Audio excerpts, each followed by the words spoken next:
bienvenue à la Médina.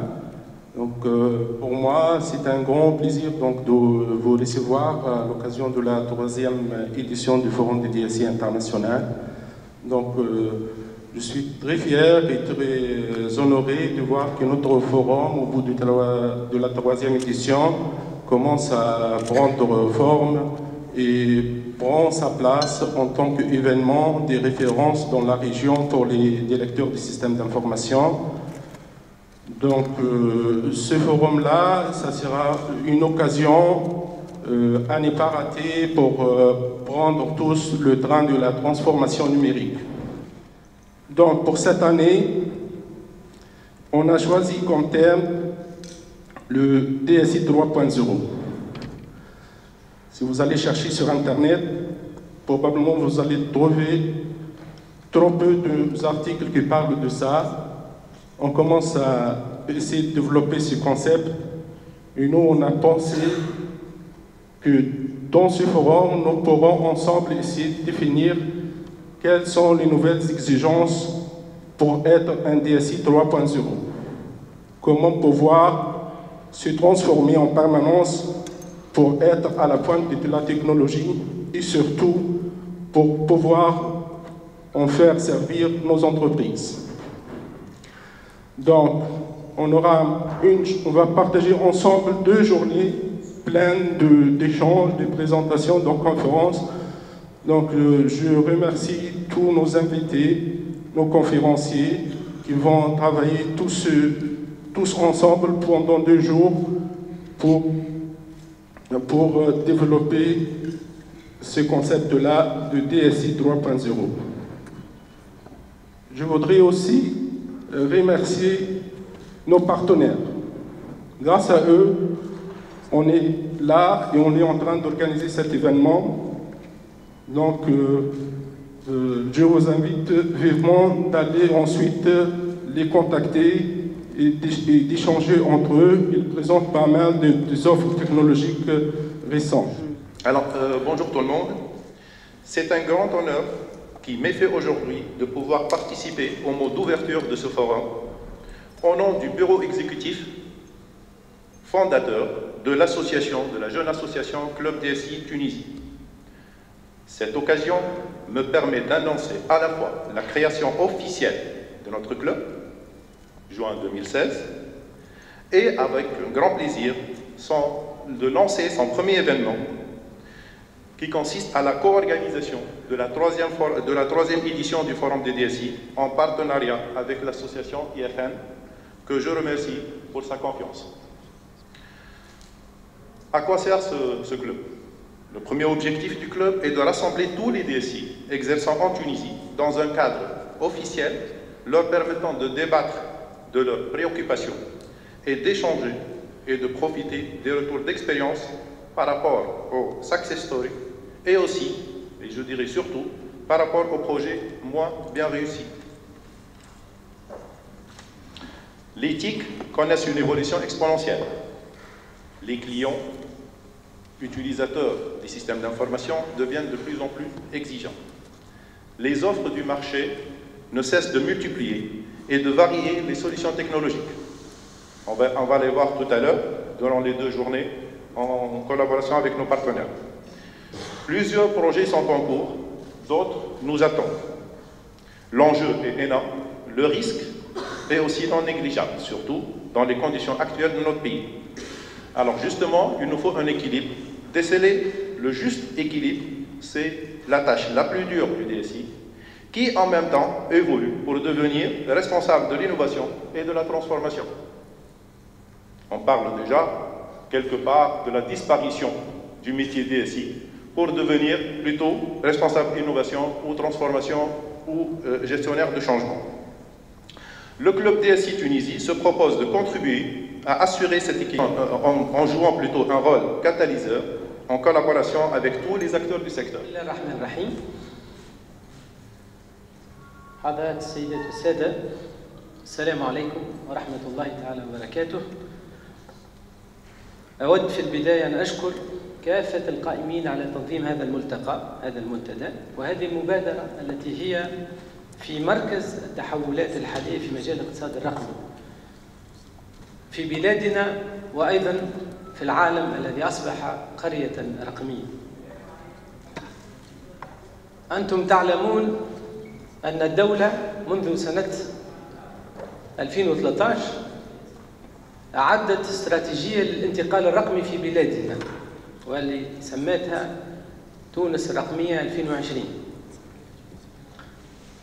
والاستراتيجية هذه يعني في كافة مجالات الانتقال الرقمي، في مجال البنية التحتية، في مجال استعمالات التكنولوجيا الرقمية، في مجال الإدارة الإلكترونية، في مجال الصناعات التكنولوجية، وفي مجالات أيضا الإبداع والتجديد. الاستراتيجية وضعت أهدافا طموحة. قلنا أنه سنخلق 100,000 موطن شغل في أفق 2020. قلنا أنه كل عائلة ستكون مربوطة بالإنترنت في هذا الأفق، والإنترنت يعني عالي النطاق ODB. قلنا أنه سنتحول إلى المدرسة الرقمية، سنبني الإدارة الإلكترونية صفر أوراق، وقلنا أشياء أخرى موجودة في هذه الاستراتيجية.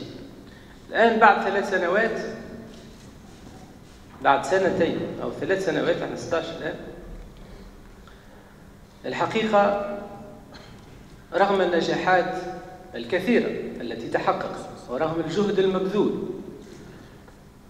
يبدو أنه من الصعب أنه في الأفق اللي تحط 2020 أنه هذه الأهداف يعني يمكن تحقيقها. وليتحدث بكل صراحة، أنا هنا لست يعني أمام ناس عاديين، أنا أمام مسؤولين، ومسؤولين بكل المعاني، يعني بمعاني المعنى المهني وأيضا المعنى الوطني. أنتم مسؤولون أيضا على هذه الاستراتيجية، استراتيجية التحول الرقمي في بلادنا، ونحن لازمنا مع بعضنا يعني من حين إلى آخر نقف ونسأل سؤال: هل نحن في الاتجاه الصحيح؟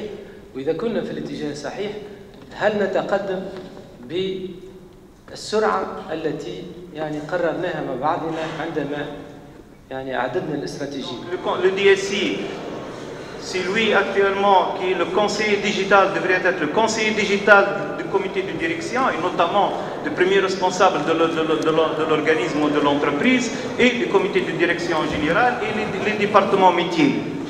Le DSI aussi, il ne peut pas travailler seul, il doit travailler en partenariat avec les structures métiers. Et ça parfois, en fait, c'est le point qui pose pas mal de problèmes au sein de pas mal d'organismes. C'est la relation entre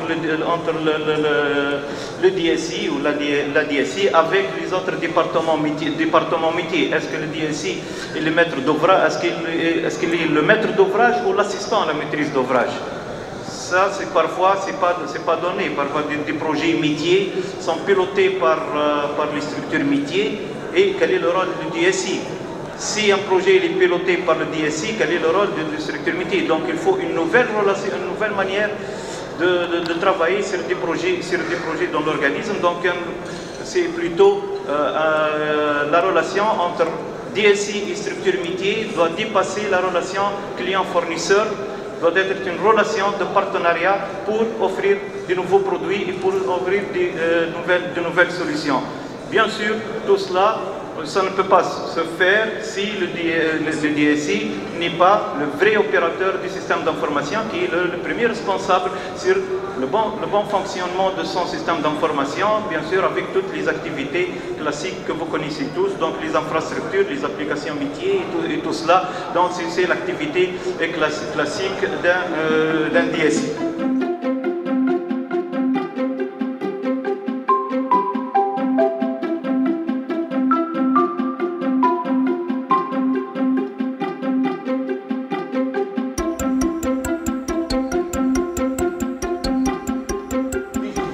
Et vous l'utilisez, comme je viens de le dire, avec un app, ça c'est une entreprise qui utilise le digital ou la technologie digitale. Ce n'est pas du tout une entreprise digitale. Si vous voulez devenir une entreprise digitale ou pas, ça dépend d'une discussion avec le CEO et son comité de direction. Donc, on ne laisse pas la discussion chez le DSI ou la DSI. C'est une discussion au niveau du comité de direction. Et c'est extrêmement important. Parce que si vous laissez la discussion chez le ou la DSI, vous allez devenir une entreprise qui peut-être fait la technologie, utilise la technologie digitale, mais vous n'allez pas devenir une entreprise digitale. Et donc, notre contribution pour aider justement, vu tout le monde sait le rôle des technologies d'information dans l'amélioration de la productivité, dans l'amélioration de la gestion et l'organisation d'une entreprise, quelle que soit sa taille, y compris les petites et moyennes entreprises. Et donc, partant de ce constat-là, on a essayé à l'usine de contribuer à ce développement, à cette promotion de la PME à travers justement la mise en place d'un modèle qu'on appelait IPAM, c'est-à-dire le IT Aussie Maturity Model. L'objectif final de ce modèle-là, c'est d'améliorer le niveau de maturité IT au niveau des PME. En détail, c'est mettre en place une stratégie de proximité vis-à-vis des PME, c'est accompagner les PME à mettre en place, à adopter les IT best practices. La Tunisie, quelques spécificités. Donc maintenant, ça fait 2 ans qu'on est en production. Comme vous avez vu dans la vidéo, on a quelques racks qui sont installés chez Dataction, même pas mal. Un peu plus de 1000 serveurs, machines virtuelles qui sont exécutées à Tunis, sur maintenant 2 data centers, donc Dataction et puis Tunisie Télécom. Et il n'est pas exclu d'en ouvrir un 3e l'année prochaine, dans le même esprit que ce que je vous écrivais tout à l'heure. On en éteint un, on en allume 2. Il y a évidemment, alors si, une chose importante, sinon Mohamed Ali va m'en vouloir. Nous avons eu cette année, et nous sommes la première société africaine à avoir obtenu la labellisation Cisco Cloud Provider. On a été audité, ça a duré des mois et des mois. On a fait le détail de toutes nos procédures, toutes nos normes, toutes nos architectures. Et Cisco nous a délivré ce magnifique tampon qui nous permet de dire à nos clients qu'on a fait les choses de manière sérieuse et validée par un tiers. Comme ça, on n'est pas plus jugé parti. Moi, ce que j'aime bien, c'est comprendre l'entreprise. Et l'entreprise, pour moi, c'est 4 flux physiques de base. Le flux d'argent, le flux des hommes, le flux des matières et le flux des commandes. C'est pour ça qu'il y a partout un directeur financier, un directeur du marketing, un directeur de la prod et un directeur des ressources humaines. D'accord? Et puis il y a quand même un 5e flux qui est un flux logique, qui accompagne ces flux physiques et qui est en même temps transverse aussi à ces flux physiques. C'est le flux logique, le flux d'information, le flux de données. Alors il y a un DSI, et ce que l'on sait aussi, c'est que ce DSI n'est pas toujours au même niveau que les 4 premiers. Alors, est-ce que les données... Aujourd'hui, c'est la réalité aujourd'hui donc dans l'industrie, dans les entreprises, dans la vie au quotidien, de toute façon en Europe, grâce à cette transformation digitale. Et SAP, avec sa solution S4HANA, donc qui arrive à transformer l'ERP que vous connaissez, que vous soyez utilisateur ou non. C'est leader mondial, c'est la solution la plus performante, la plus robuste, intégrée, couverture très large. Donc aujourd'hui, SAP basé sur toute cette force-là a amené, en addition, à créer une nouvelle version basée sur ce savoir-faire-là pour amener et aider les entreprises à passer le cap de la transformation digitale. GlobalNet, c'est le FSI, donc, que tout le monde connaît, avec les services principalement de connectivité Internet pour les particuliers et pour les entreprises. Donc aujourd'hui, on est sous la casquette GNet Business pour présenter donc, un petit peu la stratégie de GlobalNet, sa prise de position sur le marché des entreprises, c'est un tout petit peu les produits et l'évolution de ces produits, un tout petit peu de roadmap donc, pour 2016. Je suis directeur des solutions entreprises chez Ooredoo. Donc Ooredoo, c'est un opérateur mobile tunisien à la base, en 2002, opérateur téléphonie mobile, et aujourd'hui, et plus particulièrement depuis 2012, opérateur global sur la Tunisie, donc sur les solutions mobiles, fixes et services managés, avec une partie entreprise également. Alors, ce que j'ai dit rapidement, c'est que je vais raconter, qui s'apparente davantage à une histoire, qui est un regard que je porte sur la transformation qu'a opéré cette entreprise pour justement passer d'un opérateur purement mobile, grand public, à un opérateur capable d'offrir aujourd'hui des solutions beaucoup plus orientées cloud, des services managés, aussi bien au grand public qu'aux entreprises. Alors,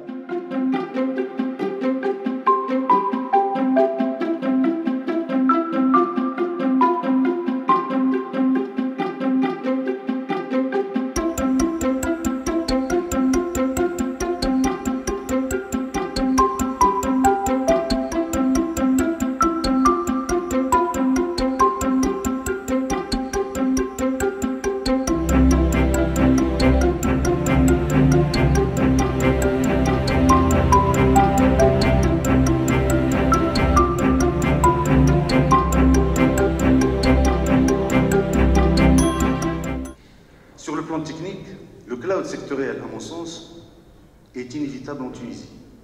D'ailleurs, la Tunisie l'a très bien réussi depuis très longtemps. Je prends le cas du CNI, Centre national de l'informatique, pour les projets paye des fonctionnaires de l'État, le projet ADAPT, aide à la décision budgétaire. On cite aussi les centres informatiques des finances, de la santé et de l'éducation. Enfin, le message que j'ai souhaité faire passer, c'est changer la réglementation, libère la DSI pour qu'elle contribue à la valeur ajoutée de l'entreprise et permet, si vous voulez, de passer à la DSI 3.0 pour cadrer un peu avec le thème principal de ce forum. Donc TTN est une entreprise publique mais qui a une participation privée et notre rôle est à la création de TTN. TTN a été créé pour gérer le guichet unique du commerce extérieur en Tunisie. Guichet unique du commerce extérieur qui se compose de deux principaux éléments qui sont l'alias unique et l'alias transport. L'alias unique qui a démarré en 2001 avec un serveur EDI pour évoluer par la suite. Et depuis 2003, tous les documents, tous les titres de commerce extérieur ont été dématérialisés, sont transmis à la banque en format électronique, domiciliés, signés électroniquement par la banque et transmis par la suite aux différents intervenants, la douane, la banque centrale, l'opérateur économique et le ministère du Commerce. La même chose, par la suite, en 2006, nous avons lancé l'alias transport, donc sur tout ce qui est transport maritime et arrivée de marchandises. Les manifestes parviennent depuis 2006 en format électronique, signés électroniquement à la douane. Pour information, le manifeste, c'est un annuaire téléphonique, si vous voulez, qui était transmis en papier à la douane, à l'OMMP, à la STAN, ressaisi, imprimé, transmis, saisi, pour pouvoir être traité. Donc le fait de le transmettre en électronique, signé aussi, avec signature électronique, a permis une réduction des délais de l'ordre de 2 à 6 jours pour le traitement du manifeste. Et ça vous donne une idée sur les avantages qui ont été introduits. Donc, comme je vous ai dit, TTN est une plateforme de réalisation en ligne des formalités de commerce extérieur et qui interconnecte opérateurs économiques et les différents intervenants, banques, douanes, transitaires, transporteurs, accessoires, accognés, autorités portuaires et ministères. Qu'est-ce que le mobile payment? C'est tout d'abord un canal de paiement. Pour pouvoir comprendre, il va falloir plutôt situer les choses dans leur contexte. Aujourd'hui, nous avons différents moyens de paiement, à savoir chèque, lettre de change, virement, prélèvement et carte. Brièvement, sans rentrer dans le détail, c'est la part de chaque moyen de paiement en Tunisie dans les transactions. Je ne parle pas ici du cash. Bienvenue à nos chers confrères et chers amis DSI, à nos invités. Donc juste, je vais présenter rapidement un seul slide pour présenter notre entreprise. Bon, il y a un problème technique, nous les DSI. Je rebondis sur mon dernier message. Réellement, le DSI, son travail, son profit ne devrait plus être s'occuper de support, de la maintenance, donc du métier, des process de l'entreprise. Donc on va essayer d'aller sur le vif sujet au niveau concret. Qu'est-ce qu'on a fait depuis quelques années et comment on peut mapper ce qu'on a fait avec toute l'évolution vers une digitalisation d'une société. Donc l'objet de cette présentation, c'est de vous présenter quelques réflexions concernant notre expérience ERP. Et bien entendu, je vais parler beaucoup plus de généralité et d'enseignement qu'on a vécu pendant 16 ans. Parce que notre expérience, elle a commencé en l'année 2000 avec l'ERP qui était appelé à l'époque JDE, qui a été racheté par Oracle. Notre rôle en tant qu'intégrateur aujourd'hui, on l'a défini comme suit. En fait, nous accompagnons les clients ou nos clients dans leurs projets de transformation métier et technologique. On ne peut plus voir aujourd'hui l'informatique comme un outil technologique uniquement, bien sûr. On les aide aussi à optimiser et simplifier les processus, toujours dans l'esprit où on a des moyens toujours limités, de moins en moins d'outils et de moyens à notre disposition. Et on les aide surtout sur les métiers ERP et dans l'exploitation récurrente de leur plateforme.